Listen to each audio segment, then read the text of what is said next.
Hi, I'm Gary Strigler, and today I'm working in the shop building some cabinet doors.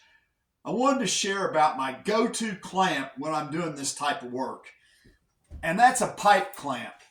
Now, there's several reasons I like a pipe clamp. The first one's kind of sad, but they're pretty forgiving. On some of the bar type clamps, if you get a little bit of glue on the bar, they just don't work very well. But the great thing about a pipe clamp, even though this one's got a little bit of glue on it, and sometimes I do take the time to scrape the glue off, but still they generally slide and they'll actually kind of knock off the bumps of glue. Now, I like this particular type that has these extra wide legs on them so that when they're sitting on a bench, when you're gluing something up, they don't tend to tip over quite as much, although I've used a lot of the other ones, but I kind of like this kind the best. Now, it is important if you're going to buy some pipe clamps to get black gas pipe. Don't buy galvanized pipe because it's just too slick, and this part won't grab and bite well enough to clamp. Now, you do have to have one end threaded because this end threads on. And actually, another kind of nice thing about pipe clamps is if you have both ends threaded, you can put a coupler on it and add another pipe if you've got to glue up something really long. For instance, I was assembling a cabinet in the shop. I needed to get 11 foot of clamping, so I just picked my two of my longest pipes, put a coupling on them, and I was able to reach out to 11 feet, and I mean, you could even put 3 pipes together.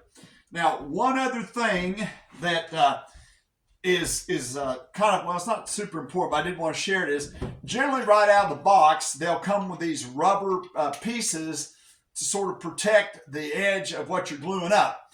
Unfortunately, for me at least, around the shop, it's kind of like socks that get lost in a dryer. I tend to lose some of them.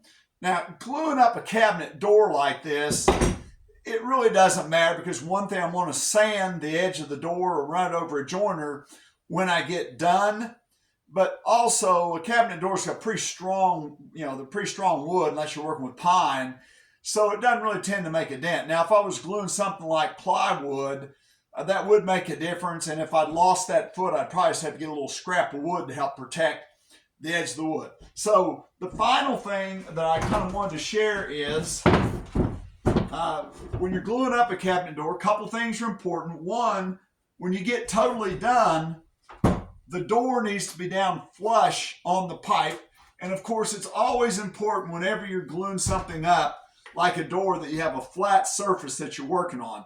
But one other thing, the last thing that I do when I've glued up a door is I cross tape it to make sure it's square. And I usually try to get within about 1/32 of an inch.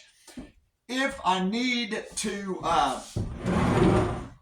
adjust this door a little bit, to pull it into square, I can just take this pipe clamp and put it on there at a little bit of an angle, and as I tighten it up, it'll bring it into square. So that's another thing that I like about pipe clamps. Plus, as a bonus, they're probably one of the least expensive clamps that you can buy. Now, I would say I would never buy the ones that go on 1/2-inch pipe because that pipe just tends to not be rigid enough. A 3/4 inch pipe is really rigid. So buy the ones, if you can, that have the extra feet on them. Make sure that you buy ones that go on 3/4 inch pipe. Use black gas pipe also.